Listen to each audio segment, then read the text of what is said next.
so we don't know really, but we would certainly very much like to find some way to redress the balance of what we have long considered a most unfair arrangement, whereby a respected competitor gets massive free publicity.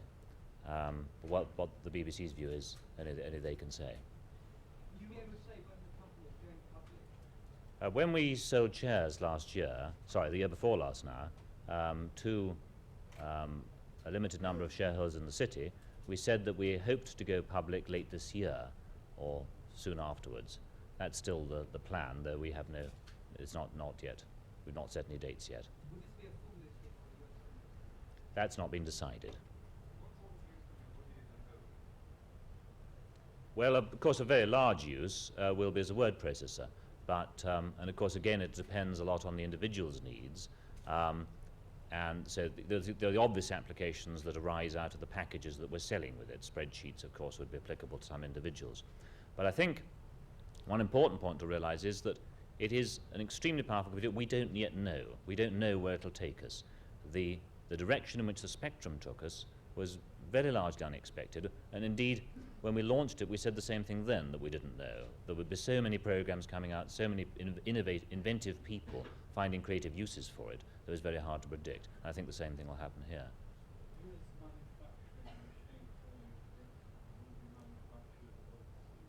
No, unlike the BBC machine, it will not be made overseas. It'll be made in Britain exclusively for the foreseeable future. It's produced initially for us by Thorn EMI, who we have a very pleased with the work they've done for us. We have Timex as an alternative supplier of our computers, well, indeed the principal supplier in terms of numbers of our computers, and I hope that we'll be able to get them up and running sometime this year as well. Since when have you been working on it? It's about 14 months. Yeah. Do you have any plans to launch your own professional premises to do QL? Yes. MetaLab, just to bring you up to date, will be moving people in en masse in about a month's time. It's very nearly complete, the first phase, and recruiting has gone extremely well. So we're moving in sort of two lots of people really. The people who are scattered around at the moment that we're bringing together in MetaLab for the first time, and the new recruits. We've been searching the world for the best talent, and we've been pulling people, having to pull brain drain people back from the States and so on. But that doesn't answer your question. The main thrust of MetaLab is now, as you would expect, to the future of computing. We have a massive program there of very advanced computer development works, all the things that go with it. Semiconductor technology, all the peripherals, printers, displays, very advanced display technology, everything in that field. The other areas that we're working in there, of course, are known to you, principally sort of television and possibly some vehicle work. It is coming along well, and our program is to have the first vehicle launch towards the end of this year. What sort of vehicles? All we can say at the moment is that it's an electric vehicle. Is it sort of an ordinary car? I'm sorry, but that's all I can say about it. Yeah.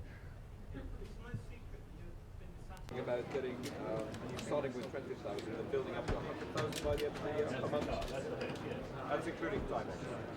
Can I just ask you what's the significance of the launch of the QL? I don't think there's a single. Well, I think the most significant one is that it's a 32-bit machine, the combination of features that make it worthwhile. Thanks, Clark. That's great. Beyond that, the team got on with it. My concern on the computer side at the moment is with this sort of advanced research that we're undertaking for future machines. And what sort of conversations have you had with the BBC with regard to making this the next BBC Micro? We said to the BBC that we thought this might be of interest to them, and we asked them if they'd like to see it. They said no, they wouldn't, but we hope that they will change their minds when they hear what an excellent machine it is. So you're still hoping in the future that they might choose this for the next... Okay, thank you very much. You mentioned during the presentation the price of the BBC and the specification of the BBC. How much was the BBC Micro in your mind when you designed the QL? The BBC machine wasn't at all, because it's just not in the same league. It's an 8-bit machine against 32. goes back quite a while in design. It's not to run it down. It was designed a long time ago, so naturally enough, it's pretty much behind the times. And the microdrives that you incorporate. So could you hold it up by your head? Onto your side. No, Sorry. to your right hand side. To us in turn, sir. Thank you very much. Down. Mr. Clive, what is the status of your collaboration with ICL on the terminal telephone? ICL have a license. We don't know what their dates are. Up, sir. That's fine. When we have a product ready for market? Sorry? Ready when you are. What can this machine do that the many other computers on the market can't? Well, most of the computers that we've sold to date, indeed most of the computers sold in Britain, are quite powerful in their own right, but they're used, marvellous for the price, but they really lack built-in drives, so they can't store data permanently. And this machine has the advantage of 32-bit processor, which means an enormous leap in power. Also enormously greater memory, so you could store all your files, for running a business, all the stock lists. You can do many tasks at once. You can be printing out on the one hand while you're entering data on the other. You talk of creating a new market with this machine. Who do you think is going to buy it? Well, the machines we've been selling so far have been mostly to the home. This is a machine which, whilst it has obvious applications in the home, will principally be bought, we believe, by businessmen for running their businesses, a desktop machine for executives, as a machine for engineers, professional engineers with enormous power there, senior students, and for the very advanced amateur. How many do you hope to sell? We're starting production about 20,000 a month, building up to 100,000 a month over the course of a year. What the final sales volume will be, it's too early to tell. Do you see any end to the home computer boom? Is it? Well, the computer business generally is a long way from being even remotely near its end. It's an industry which is going to become the biggest industry in the world, bar none, bigger than cars, bigger than steel, bigger than shipbuilding. And most of those computers, not just in numbers, which is obvious, but also in money, will be personal computers. How important is a machine to your company, Sinclair Research? How important is this machine? Well, obviously we don't depend on it in any sense. We've got an enormously successful business without it.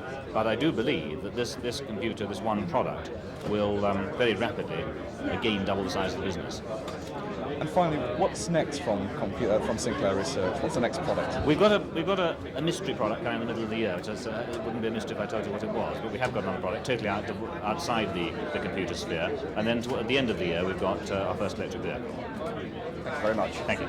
Just hold, can we do a close-up of the machine? Just pointed towards Alistair. Drum there, that was it.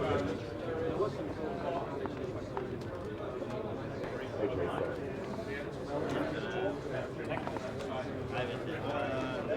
Alistair, look at Sinclair, can you? Look up at his face, yeah, that's it. Look up at him, you're looking at the machine.